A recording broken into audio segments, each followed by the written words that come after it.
Buenas tardes a todos. Vamos a ver lo que es el vaso y las principales indicaciones sobre la exéresis del vaso, ¿sí? Lo que se llama la esplenectomía. Como podemos ver, el vaso es un órgano pequeño ubicado en la región izquierda del abdomen, en la parte superior y posterior del abdomen. Sí, pesa alrededor de 80 a 300 gramos y se desarrolla a partir de células mesenquimatosas.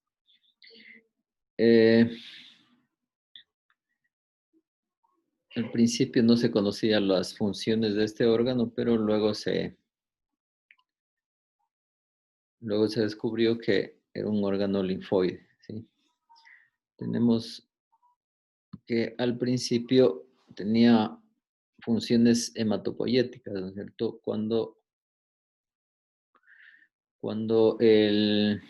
En el desarrollo de la vida fetal, ¿sí? Hasta el quinto mes de gestación, pero luego desaparecen estas funciones. Solamente pueden quedar estas funciones cuando hay alguna alteración como la mielodisplasia. En la persona adulta, la función principal del vaso tiene una función de filtración mecánica. ¿Eso qué significa? ¿No es cierto? Que es el cementerio de los glóbulos rojos.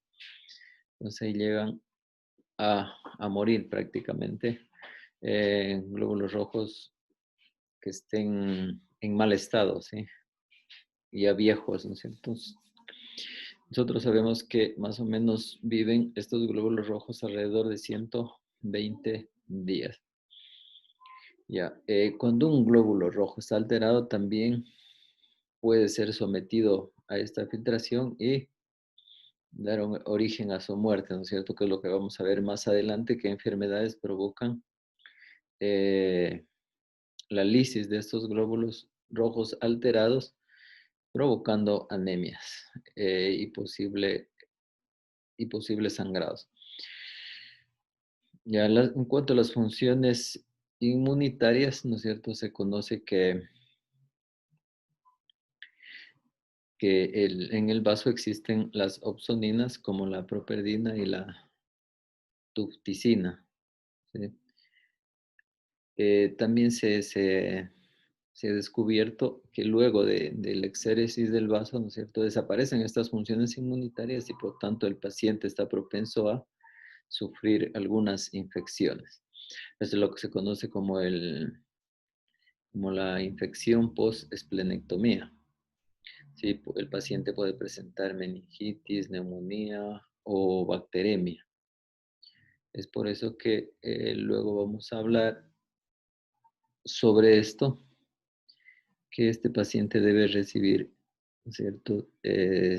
Vacunas, antibióticos para evitar estas posibles infecciones. Eh, el riesgo es mayor en los pacientes con otras enfermedades sobreañadidas, como por ejemplo la talasemia mayor, la drepanocytosis. Las principales microorganismos es el Streptococcus pneumoniae, la Neisseria meningitidis o el Haemophilus influenza. Son los que más se han encontrado luego de la esplenectomía en estos pacientes que han sido resecados. Tenemos las principales sustancias biológicas que son eliminadas por el vaso. Tenemos en personas sanas, eso les decía, las membranas viejas de los eritrocitos son eliminadas, fosas y cráteres en la superficie de los eritrocitos, los cuerpos de Holly, los cuerpos de Ains, los cuerpos de Poppenheimer, en la acantosis, eritrocitos senescentes, o sea, los viejos, y antígenos particulados. En personas que presentan alguna enfermedad, tenemos lo que ya les mencionaba anteriormente. Estas principales enfermedades son las donde se produce la destrucción de estos glóbulos rojos.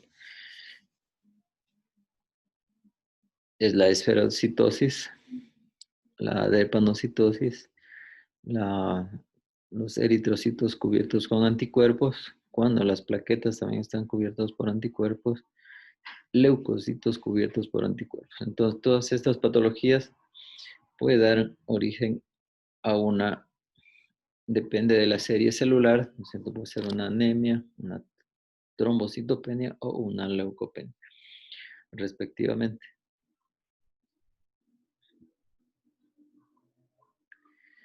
Entonces, ¿qué patologías son más frecuentemente afectan, se ve afectado el paciente y para que sea la indicación de esplenectomía? Tenemos principalmente por trastornos hematológicos benignos. ¿Sí? Hoy nos vamos a dedicar a ver esta parte, ¿sí? Porque lo maligno ya se va a ver más adelante. Tenemos la púrpura trombocitopénica idiopática o inmunitaria, ¿sí? Conocida con cualquiera de los dos nombres. Este se manifiesta por lo general con la presencia de un número de plaquetas muy bajo. Recuerden que las series celulares, por lo general, cuando están alteradas, lo primero que podemos pensar es en la médula ósea. Pero en estos pacientes la médula ósea está normal, ¿sí? Y también se ha descubierto que la posible causa puede ser la presencia de autoanticuerpos, ¿sí? En el vaso, que son los que provoquen eh, esta trombocitopenia. En esta enfermedad, por lo general, en la púrpura trombocitopénica inmunitaria puede presentarse como su principal signo, la púrpura. Puede acompañarse de epistaxis, hemorragia gingival, hemorragia digestiva. En raros casos puede haber hematuria y menos frecuentemente la hemorragia cerebral. La hemorragia cerebral es una de las menos frecuentes, pero una de las más graves, ¿no? Porque provoca un accidente cerebrovascular.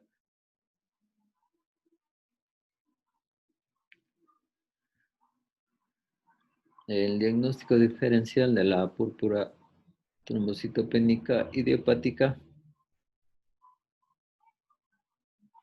debemos pensar primeramente si es que es mujer en un embarazo, por lo general provoca una trombocitopenia leve, ¿sí? Pero en todo caso debemos pensar en esto. Eh, Otro tipo de trombocitopenia es la inducida por fármacos, que también nos puede dar origen a una trombocitopenia. Entonces debemos investigar si el paciente eh,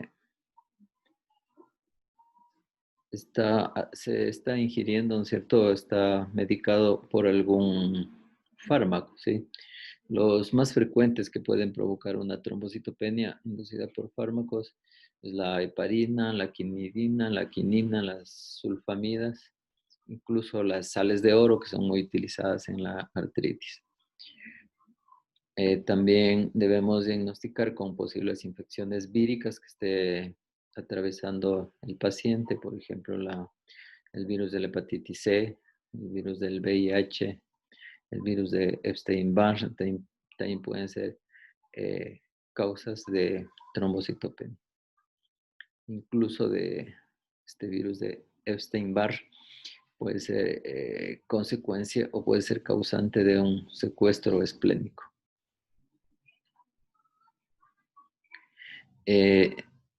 O también puede ser la causa un hiperesplenismo, ¿sí? El hiperesplenismo que se puede dar por algunas circunstancias, algunas infecciones, ¿sí? Que se caracteriza por lo general por un vaso aumentado de tamaño, eh, denominada esplenomegalia, y que puede dar origen también a la muerte de estos glóbulos rojos, sí, provocando una anemia. La púrpura trombocitopénica inmunitaria es una enfermedad que afecta por lo general a mujeres jóvenes, eh, mujeres mayores de 10 años de edad,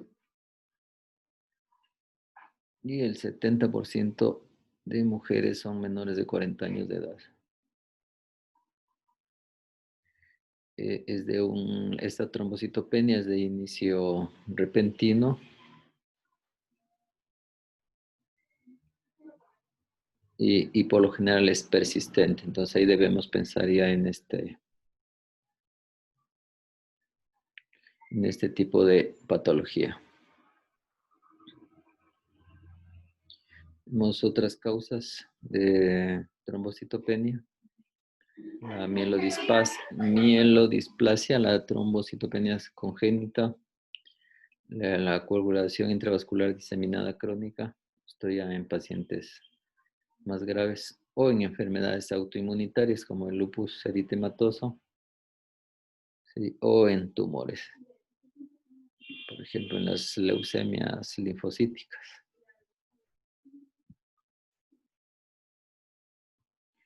En cuanto al tratamiento de la púrpura trombocitopénica inmunitaria, por lo general depende del avance de la enfermedad. Eh, por lo general, si este paciente tiene un recuento más allá de 50.000 plaquetas por milímetro, por lo general son asintomáticos, ¿sí? No tienen ningún síntoma y por lo tanto se requiere solamente observación. Cuando hay una trombocitopenia leve o ligera de 30.000 a 50.000 el recuento plaquetario por milímetro cúbico, sin síntomas, igualmente se debe hacer un control más estricto y observación estricta. Pero si el recuento es menos de 50.000 y está el paciente sintomático, es decir, síntomas como hemorragia mucosa, o tiene otras patologías sobreañadidas como hipertensión que pueden aumentar este sangrado, pacientes con una úlcera gastroduodenal, ahí sí ya se recomienda el tratamiento que vamos a ver más adelante, que puede ser con prednisona, 1 miligramo por kilo de peso por día, o se puede dar una terapia alternativa o combinada con rituximab, 375 miligramos por metro cuadrado y en forma semanal. En pacientes agudos, como por ejemplo con una hemorragia,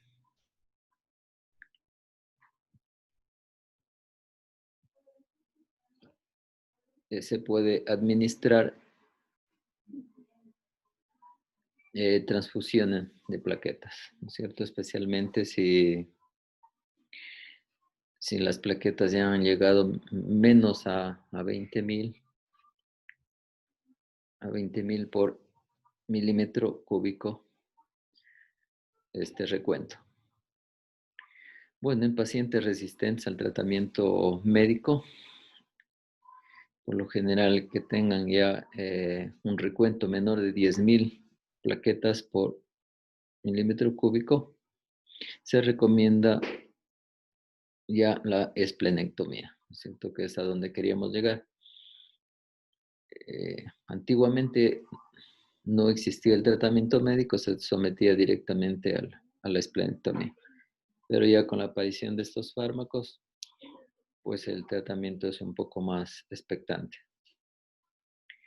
Entonces, este tratamiento médico, especialmente con corticoides, por más de 10 semanas, el paciente no cede, no aumenta el recuento de plaquetas, debe ser sometido a esplenectomía. Tenemos otra patología que también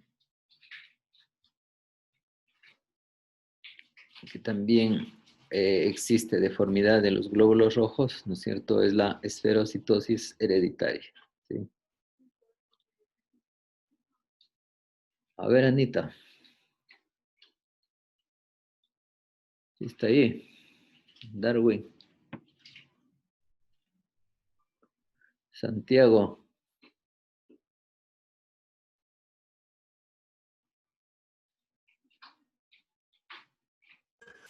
¿se escucha? Dígame, Doc. Han ido toditos. A ver, la esferocitosis hereditaria dice que afecta su forma de los glóbulos rojos. ¿Qué forma tendrían estos glóbulos? Tienen una forma agrandada, ¿no es agrandada?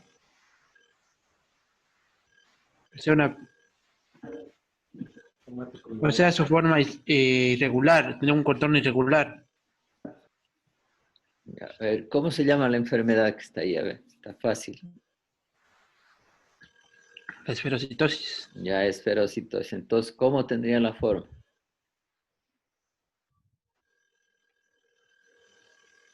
Mm, Forma de esfero, de, es- de largada, de esfera. esfera, No de esfero, sino de esfera. de ¿Sí esfera. conoce una esfera? Sí, Ya, entonces, unos polos son más achatados, ¿no es cierto? Ya, entonces, cualquier alteración en la forma, ¿no es cierto?, son reconocidos como extraños en el vaso y por lo tanto provoca a muerte de estos glóbulos rojos, provocando anemia. Esto puede haber ictericia y esplenomegalia. ¿Sí? Puede la exagerada muerte de estos glóbulos rojos pueden provocar un taponamiento a nivel de los vasos sanguíneos del vaso y provocar este taponamiento provocan el agrandamiento de este órgano. ¿Sí? La esferocitosis hereditaria es una enfermedad autosómica dominante. Se caracteriza por la producción disminuida de espectrina. Le dijimos, esta espectrina es la que le ayuda a mantener la forma de la membrana celular del glóbulo rojo y por lo tanto tiene la forma de esfera. También se caracteriza por una fragilidad osmótica, ¿no es cierto? Y por lo general, estos pacientes debemos observarlos hasta los 5 años de edad y a partir de esa edad sí ya se puede realizar la esplenectomía. El diagnóstico se puede hacer mediante un frotis de sangre periférica. Va a haber un aumento del número de reticulocitos. Ahí también se puede diagnosticar el aumento de la fragilidad osmótica y a través de una prueba de Cons debe estar negativa. En cuanto a la anemia hemolítica, es otra patología, ¿no siento que puede, eh, que debido a su gravedad de la anemia, está indicado la esplenectomía. Eh, la anemia hemolítica por deficiencia de enzimas de los eritrocitos, principalmente estas dos enzimas son el piruvato sinasa y la glucosa 6-fosfato deshidrogenasa. Son trastornos hereditarios. La deficiencia de la piruvato sinasa por lo general es un trastorno hereditario autosómico recesivo y da origen a la deformación de los glóbulos rojos conocidos como equinocitos. Estos equinocitos por lo general tienen como unas espículas a nivel de su membrana, que es lo que es reconocido por el vaso y por lo tanto puede dar lugar a la muerte de los eritrocitos por el vaso. ¿Sí? La deficiencia de glucosa 6-fosfato deshidrogenasa es un trastorno ligado a la al cromosoma X,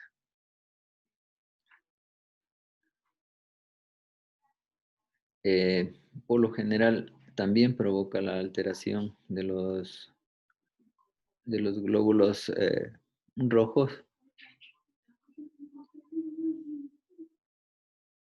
¿no es cierto? Y dan origen igualmente a una anemia hemolítica. El trastorno ligado al cromosoma X es característico de las personas de origen africano, de Medio Oriente, de origen mediterráneo. Es muy frecuente por allá. En nuestro medio no tenemos casi casos sobre esto. Se dice que desencadena esta anemia hemolítica es frecuente después de una exposición a determinados alimentos, fármacos o sustancias químicas o al sufrir alguna infección.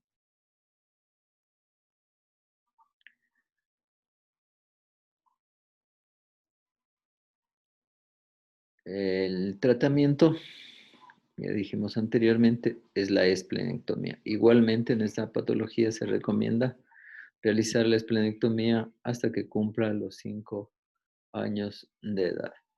¿Sí? Debido a que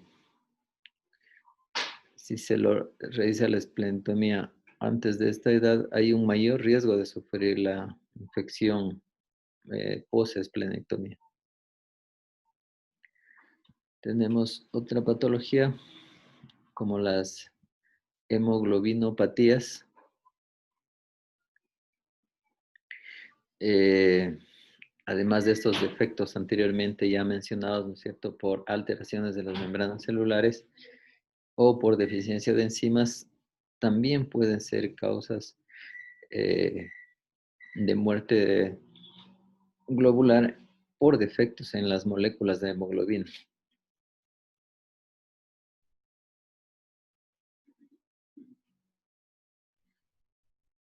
Ya. Tenemos acá dos patologías que se pueden deber a estos defectos, como la drepanocitosis y la talasemia. La drepanocitosis es el resultado de una sustitución aislada del aminoácido, especialmente el ácido glutámico, por valina, en la sexta posición de la cadena beta de la hemoglobina, lo que origina que estas cadenas de hemoglobina en condiciones de escasez de oxígeno se hagan más rígidas y sean incapaces de formarse dentro de la microvasculatura del vaso. Entonces, este es otro mecanismo de acción, ¿cierto? En cambio, el glóbulo rojo se vuelve rígido, ¿sí? Y lo que hace que esta rigidez provoca que los eritrocitos provoquen una forma de drepanocito o de media luna alargada, ¿sí? Entonces tienen la forma de una media luna alargada, lo que provoca lo que dijimos anteriormente, ¿no es cierto? Una autoesplenectomía, ¿sí? Es decir, una autodestrucción del vaso.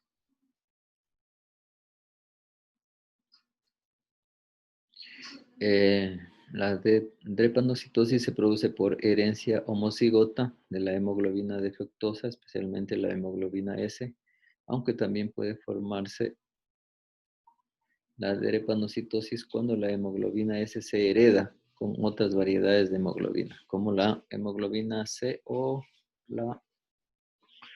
con la beta talasemia drepanocítica.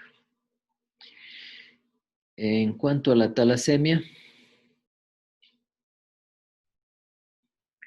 está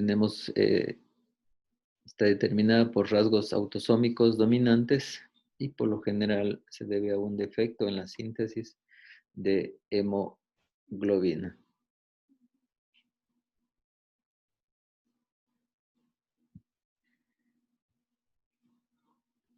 Tenemos otras causas, ¿no es cierto?, como las otras causas de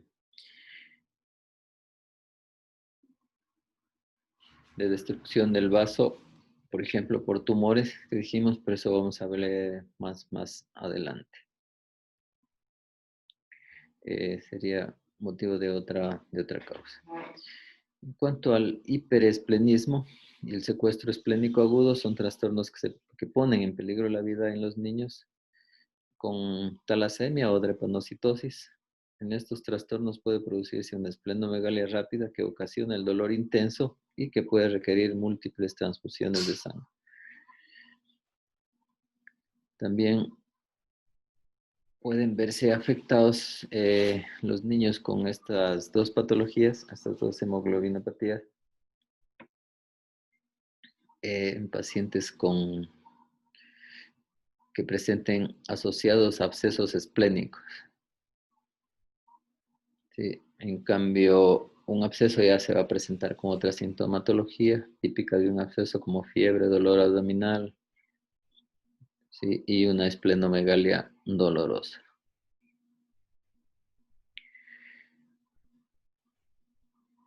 Esto sería en cuanto a las principales patologías que pueden ser motivo para una esplenectomía.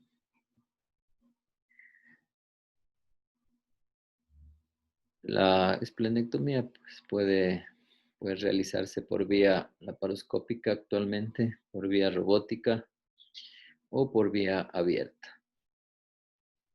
Y cuando se lo hace por vía robótica o por vía abierta, o por vía laparoscópica, debemos marcenar al vaso, ¿sí? O molerlo al vaso dentro del abdomen para poder extraer. Caso contrario, es imposible extraerlo al vaso. Entonces, eso sería todo en cuanto a las indicaciones de esplenectomía en las principales patologías del vaso. ¿Tienen alguna pregunta?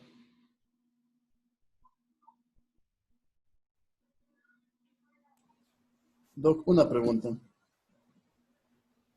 En Diego. cuanto a lo de anemias hemolíticas, mencionó que las anemias hemolíticas pueden ser causadas por deficiencias de ciertas enzimas. Pero también están las anemias ocasionadas por otros factores, como por ejemplo, en el caso del dengue, esta sería como una anemia hemolítica, es decir, el parásito que causa la enfermedad del dengue causa una anemia hemolítica. ¿Y también sería considerado dentro de este grupo o sería de otro grupo? No, ese ya es una patología diferente. Pues eh, en el dengue hemorrágico causa principalmente esta anemia hemolítica. En el dengue tradicional, por lo general, no sucede esto, ¿sí? O si sucede es muy, muy escaso. Entonces, no está dentro de estas patologías.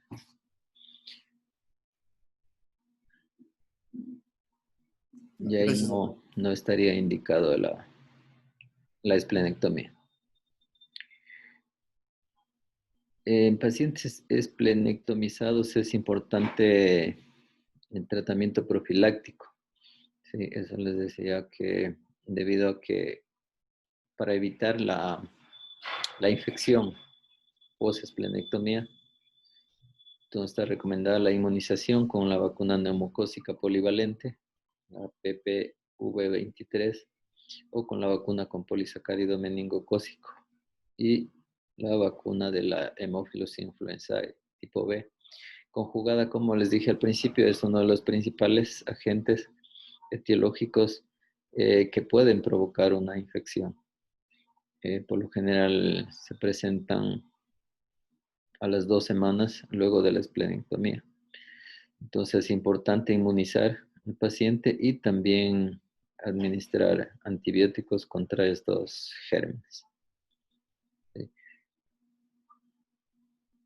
Eso les quería comentar que estaba pendiente. ¿Alguna otra pregunta?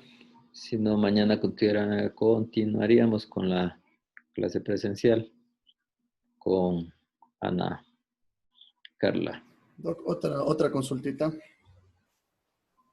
En caso de la anemia, para poder también identificar qué tipo de anemia son en el examen, perdón, en los exámenes de laboratorio, o sea, qué valores tenemos que guiarnos para identificar qué tipo de anemia sería y para poder guiarnos también en un diagnóstico de una posible patología hematológica. Ya, como les mencionaba anteriormente, es importante realizar un frotis sanguíneo. Ahí se puede ver la forma. En una biometría hemática también se ve el tamaño en cambio del, en el volumen corpuscular medio.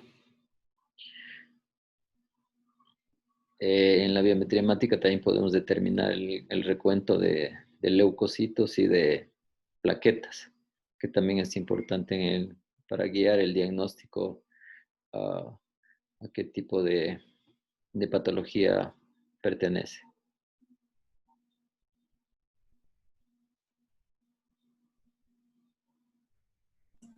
Gracias, doctor. Sí, como ya les decía, pues las plaquetas,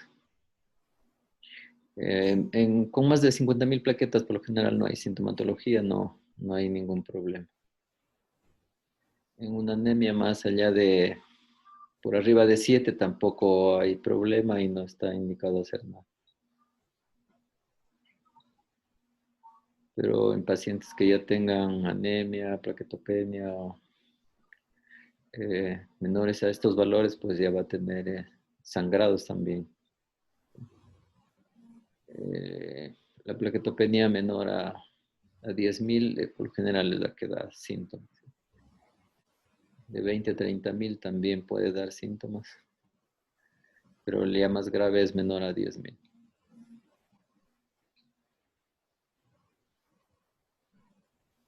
Bueno, entonces mañana estaríamos en contacto. Mañana haríamos una clase presencial.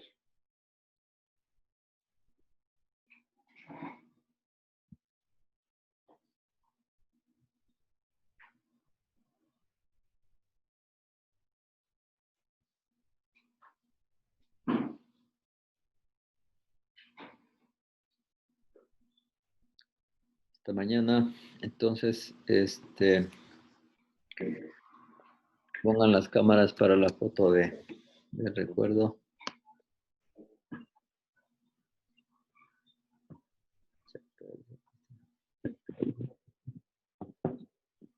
Creo que estaba durmiendo.